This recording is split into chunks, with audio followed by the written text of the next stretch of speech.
Melita Vrsaljko and her cameraman were physically attacked twice on July 15th. Melita is a journalist living in a small town in Croatia and had recently covered several environmental issues, including an alleged illegal dumping in her own town, which seemed to have enraged the owners of those facilities, prompting the alleged assault. But this case goes beyond what appears to be an isolated incident. Melita works for Faktograf, one of the leading fact-checking organizations in Croatia, which has faced online threats and smear campaigns by political actors for years now. However, the organization has seen a significant increase in such attacks since launching the climate portal a few months ago. This project monitors disinformation campaigns and bad practices related to the climate emergency. Unfortunately, this is not a phenomenon exclusive to Croatia. Climate and environmental journalism under fire, an extensive report published by the International Press Institute in 2023, compiles similar experiences from nearly 40 environmental and climate journalists in 21 countries across the Americas, Europe, Africa, and Asia. The report explores the specific challenges faced by freelancers and local journalists and examines the impact of the failure of the rule of law and public sector corruption. Our guest today is Petar Vidov, editor-in-chief of Faktograf, and we'll be discussing the attacks on the news outlets and their journalists for their work debunking false news related to the climate crisis. My name is Javier Luque, Head of Digital Communications at the International Press Institute, and I welcome you to a new episode of Decoding Disinformation. Hi Petar, how are you doing? Doing well, thank you for inviting me. First of all, thank you very much for finding the time to be with us as well today. Of course, gladly. So in this episode, we want to tackle the attacks against the journalists covering the climate crisis and debunking the numerous disinformation narratives within the denialists ecosystem, right? Unfortunately, Faktograf has been heavily targeted, especially since you launched the portal, the climate portal, right? Can you walk us through the first online campaigns that targeted your work and your organization? Sure. So attacks on Faktograf started years before actually starting climate portal. Climate portal is the somewhat fresh product of ours. So they've been starting publishing like 4 months ago now. And the first attacks against Faktograf actually started back in, 2019 or something like that. At the moment, we became one of the third-party fact checkers. As you know, this is something that is what trend among fact-checking organizations, that they become more exposed to all different kinds of attacks once they have started working with Facebook, because the public starts to see us, a part of the public is starting to see us like this on internet censorship machine that forbids them to really talk about or discuss the things they want to talk about, which is of course false, but the falsehood of it doesn't keep them from holding such beliefs, and that's why they feel that they have a free rein to attack us, because in their mind we are doing something wrong against them. But this is a narrative that has been building up over time, and that seems to respond to the interests of certain actors, right? But before we dive into how these campaigns work, where do they originate, the political actors behind that, whether they are or not, I also wanted to focus on the case of the climate portal. So you said like a few months ago, right, you launched this portal. Since then, what's the portal about, and also what are the kind of targeted campaigns you've been, targeted with, that you've been subjected to? So the climate portal is our new journalistic project, which aims to cover the topics of the very complex topic of climate change in its entirety. It is not dedicated only to fact-checking. It is partially dedicated to fact-checking. We debunk climate misinformation. But we also want to point people towards, or educate people about climate solutions, about things that are policy solutions, technological solutions, scientific advances, and things like that are actually working in our favor. They have been proven to have an effect on battling climate change in different kinds of sectors like energy and agriculture and transport and industry and things like that. So basically we are trying to be not only a fact-checking media, because one of the lessons we learned at Faktograf is that just, debunking disinformation is not enough. You have to give people access to valuable quality information, because I believe that is our primary problem here, because, as you're very well aware of, that the news media as an industry have been having a hard 15 or so years, and the quality of information out there is very much degraded. Finding quality information for a lot of people is not easy these days, so we want to be a place where they can inform themselves about issues relating to the climate crisis, because we feel that there is no more important topic to cover today than the climate crisis, because this is a problem that we'll be dealing with for the rest of our lives. And what are the kind of attacks that you've been targeted with? When I talk about attacks, I also refer to kind of an online threats, intimidation techniques, and also disinformation campaigns targeting the credibility of your portal. So can you walk us through a little bit, like the array of attacks that you have been subjected to? Yeah, of course. So basically what happened in Croatia is the same thing that happened in a lot of other countries. The COVID pandemic gave rise to this whole disinformation industry. And those people who are monetizing their work, who are monetizing the publishing of falsehoods, had to switch to something else after COVID stopped being an issue that attracted a lot of interest in people. So a lot of them switched to climate change. And basically those same people who previously attacked Faktograf because of our work related to COVID are pretty much the same ones who are now attacking the climate portal and still Faktograf, of course, due to our work about the climate change. And these attacks, they're pretty standard. Most of it happened like online. It's online harassment and intimidation with the goal of making you silence, right?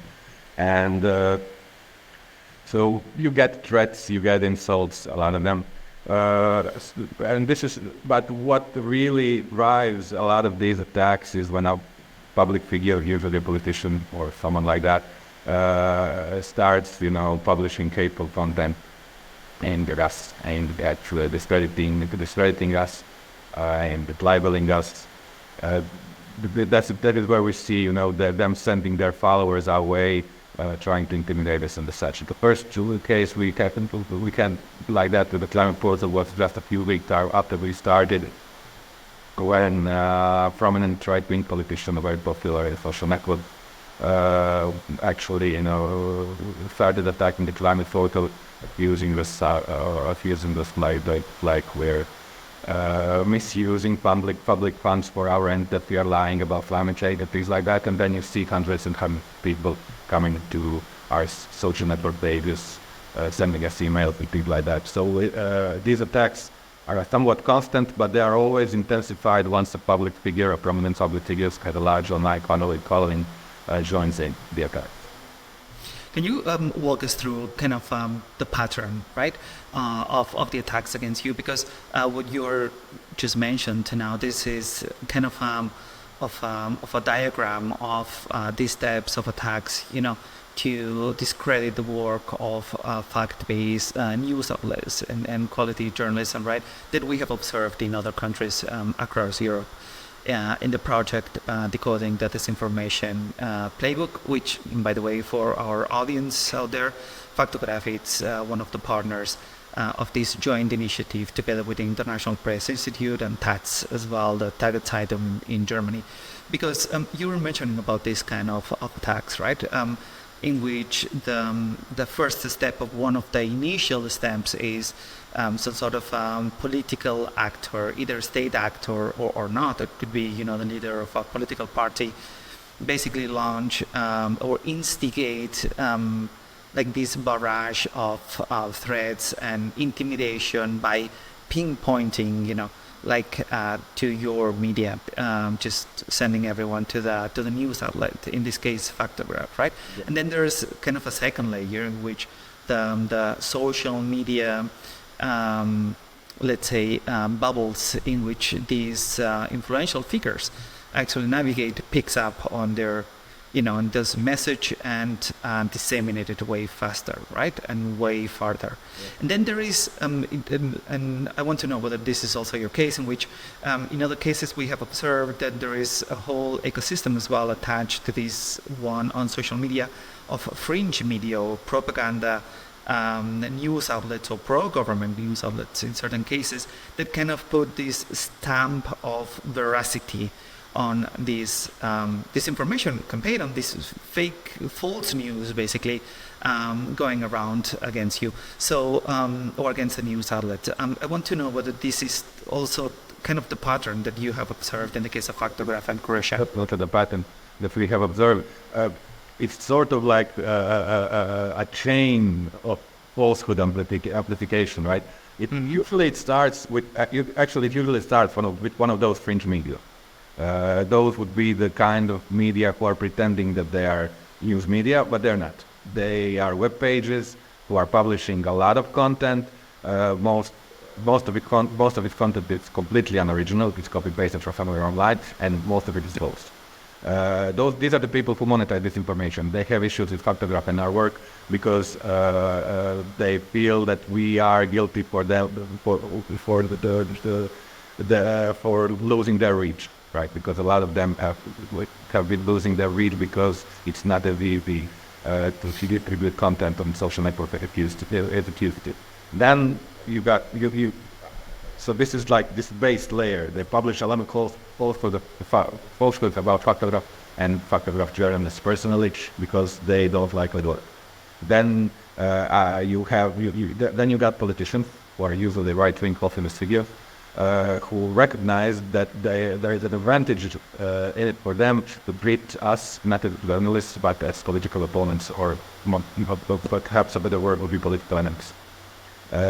They feel that they recognize there is a lot of people online, people who call pretty much the same views as them, who recognize Faktograf as an enemy, who decide to use it, right? So they basically copy that false content that was previously produced by the free media and amplify it to their audience. And then their audience reacts by, swarming like pages, sending us threats and things like that. And then they have another round of the amplification of what the politician said, who actually was just repeating what some fringe media said before. And then those fringe media that people started with, they will publish the articles about statements made by this politician, claiming how it vindicates them, how they are in the right, how they have been right about all that. So basically, what and there is nothing true to it, and there is nothing really original to it, but it gets repeated and amplified and repeated and amplified until it becomes like this, basically a mainstream name. Uh-huh.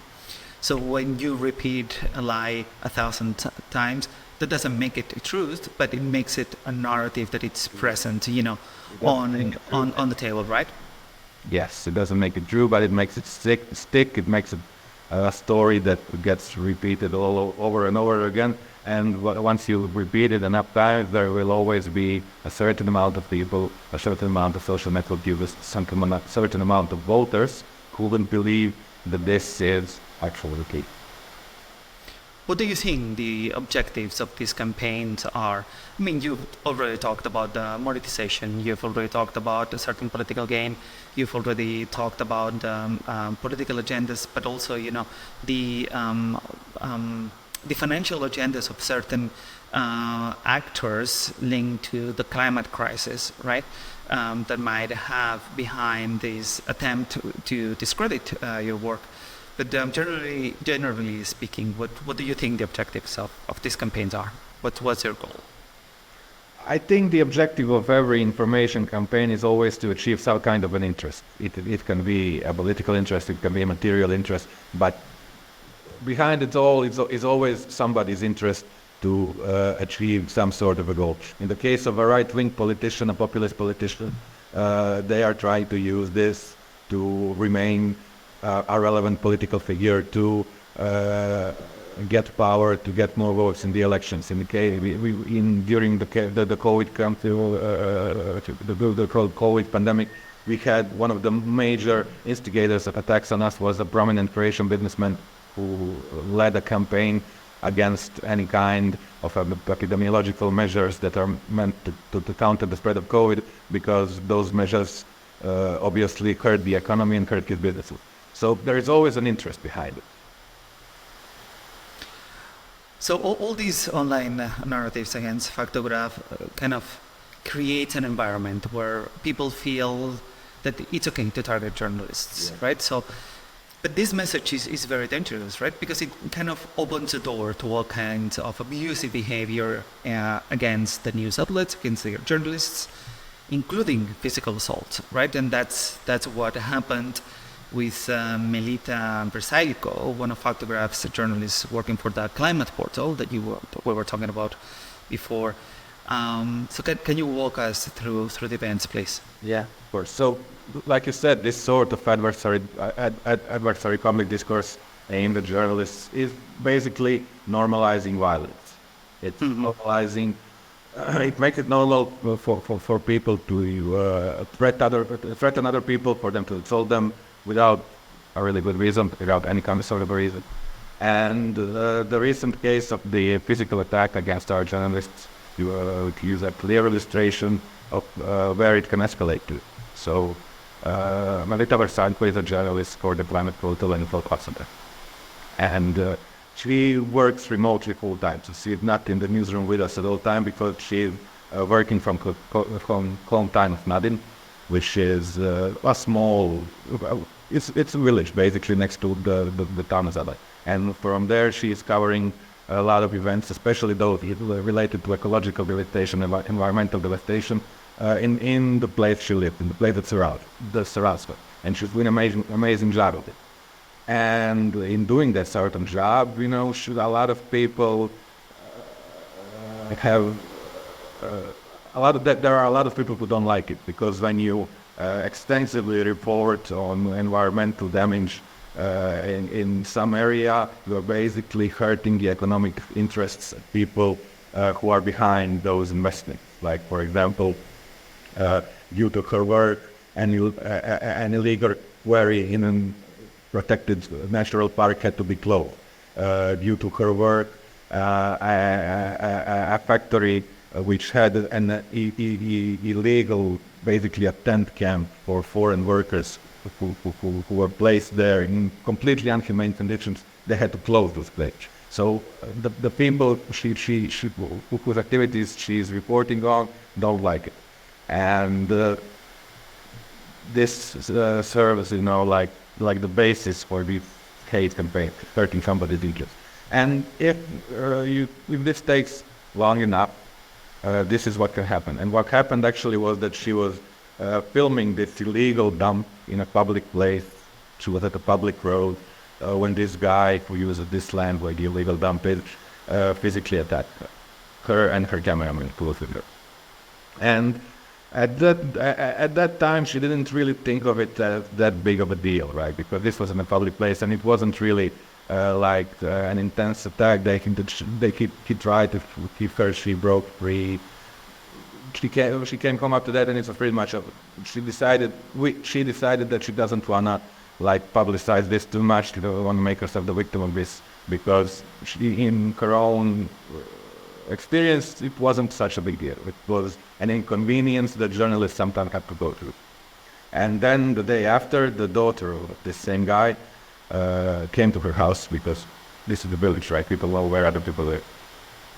And came to her house, entered her house, started physically attacking her, started choking her, started pulling her hair, tried to take her cell phone away. And of course, the police were called to intervene.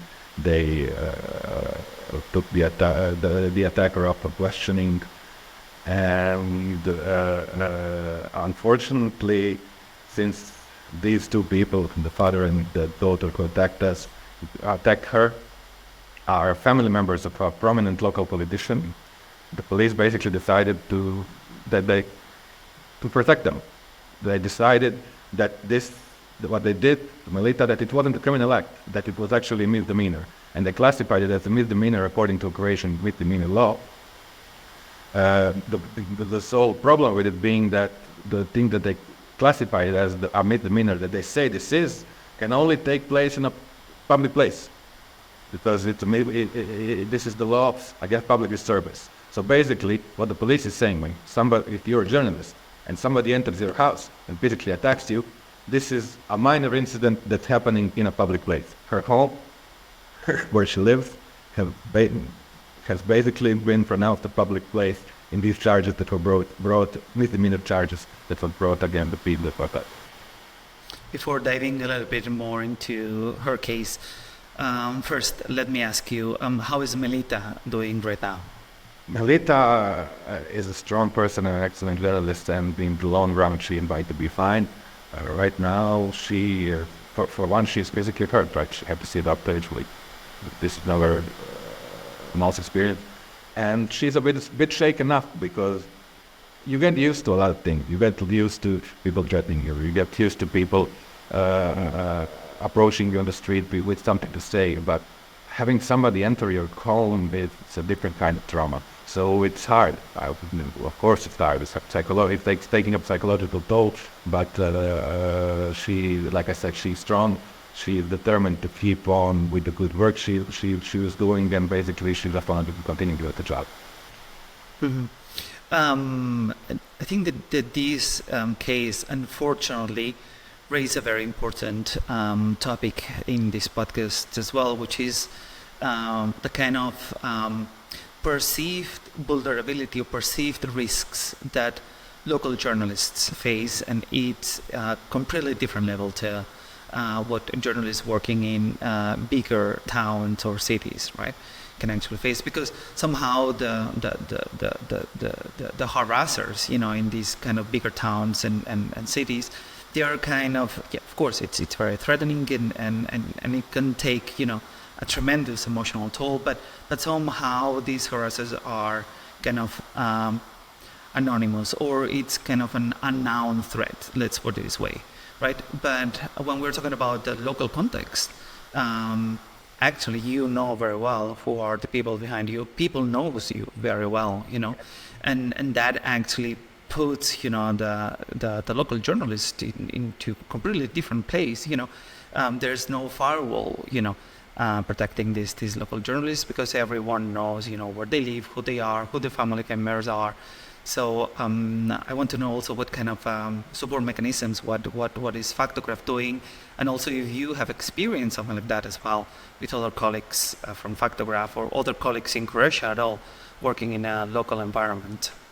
Yeah, I mean, like you said, the job of local journalists right now in this time and place in history, it really is dangerous, because it's easier to find you. Everybody knows you, so it's a lot harder than like working in a big city where you can be pretty much anonymous. In a small place, there is no such thing as complete anonymity. You are a much easier target. So this.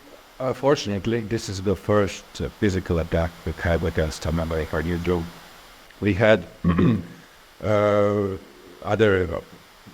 In relation to this, I would say like minor incidents. I had the example of people approaching me in the street more than several times. They would like yell at me and insult me and things like that. But it never amounted to physical contact. It never amounted to a fight, to a physical attack. So the case against Melita is so far the first one, and I hope that there will be maybe the only one that I see at the time. And this hostile environment against Faktograf and fact-checkers in general in Croatia has also brought the organization to create sort of support mechanisms. Yes. To put in place support mechanisms for journalists, right? Yeah, we do have support mechanism in place. We have like We allow like access to mental health professionals when needed. We provide all the legal support that is needed for any sort of cases like this. We have a great attorney which helps us a lot with all of this. We have like a network of colleagues speaking to the national and international who are always willing to lend a hand to provide with the support. And like I would just like to say that the level of support that Melita got from both from journalistic organizations in Croatia, Europe, the whole rest of the world was amazing and overwhelming, and we are really very thankful for all of that, because it means a lot when there's in a situation like this to actually hear that there are people who understand what's happened to you and who are willing to lend their support and who are willing to help. But it's important also for our audience to understand as well that this is not okay.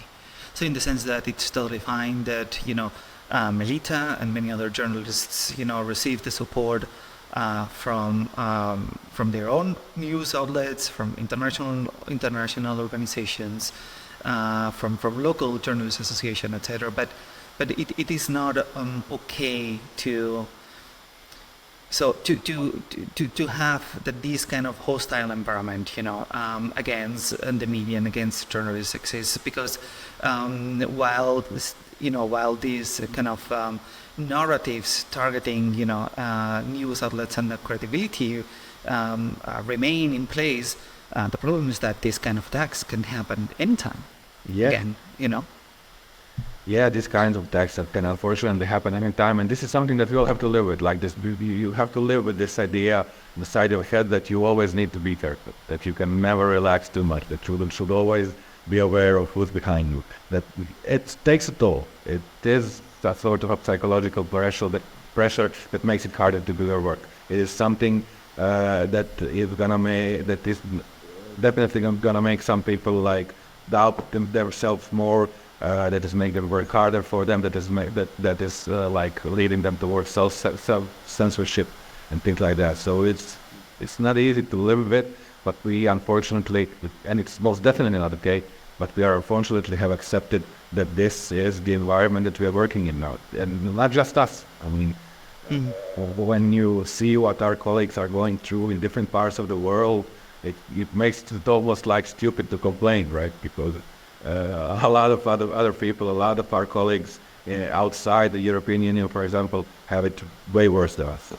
And it's terrible that this has now been normalized, that it is completely normal to treat journalists as enemies of the people, when we are nothing but. I mean, our mission is to inform you. Our mission is to let you know the things that we feel you need to know in order to make informed choices about the functioning of democracy. That's all we are trying to do. It is especially important to point out that this narrative, the media is the enemy of the people, that not respond to the facts, but respond to political interests, respond to the interests, the financial interests of certain actors who are willing to push these kind of narratives for their own gains, right?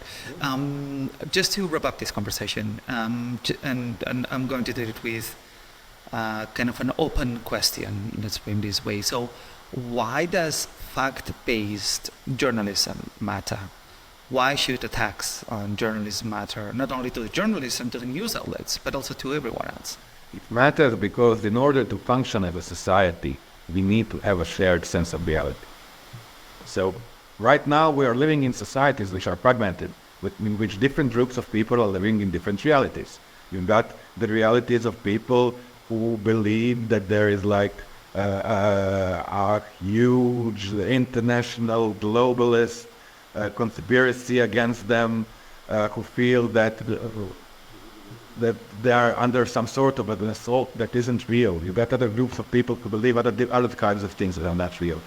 And this is something that makes it impossible for us to actually talk to each other, understand each other, and the most important of all, to agree on what are our core principles as a society, what are our common goals, what are we trying to do. Like if you take the example of the climate crisis, right? This is a problem that we're going to have to be solved. That there is no going way around that. It has to be solved. It can be solved in different number of ways. If we go with the story that people, the certain groups of people are trying to sell us that, you don't have to do anything technological problems to take care of all of that. In 100 years, we might find ourselves in an unlivable world. This is not the road we want to take. And if we are going to do some reforms in order to tackle the climate issue, then you got the how are we going to do it? Which technology are we going to use? What experts are we going to listen to? We need to agree on a whole lot of things in order to make these things public policy. To actually say, okay, this is something that we as a society need to do. This is the way we're going to do it. If we do not live in a shared reality, then we will never agree on anything. We will never agree on what our priorities are. We will never agree on how to tackle the issues that we are faced with. And basically, that means long-term stagnation or degradation of our living standards, of our quality of democracy, and all of the things that a lot of us hold dear and dear. It seems that in the post-truth era, the line dividing, opinions and facts, it's completely blurred. And those who stand in between, these two areas, which are the journalists, providing evidences that one thing is opinion, another one it's facts, it's kind of firewalls. It's also one of the preferred targets, right, of these purveyors of disinformation.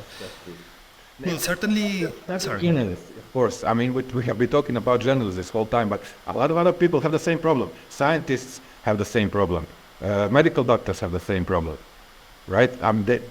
All those professions, all those people who are trying to find what the truth is and who are trying to spread this message as wide as they can are being victims of harassment and attacks.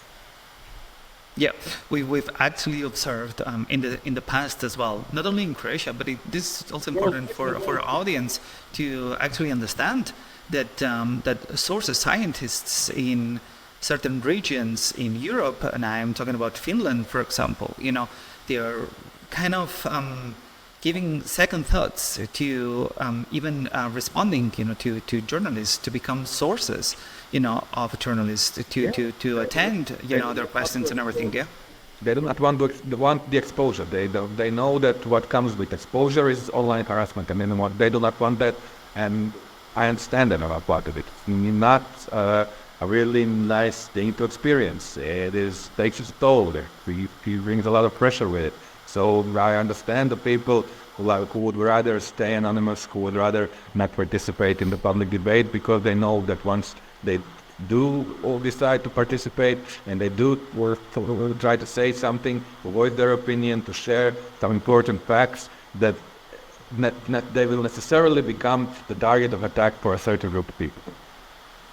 Exactly, and not only with intimidating or threatening messages, but also targeting the most precious thing that the resource actually that both journalists and scientists have, which is their credibility, right? Their word, yeah. Exactly. We'll certainly keep reporting on these attacks and exposing the agendas of those behind them. Thank you very much for your time, Peter. I really look forward to our next conversation. Thank you very much, Javier. It's always a pleasure talking to you.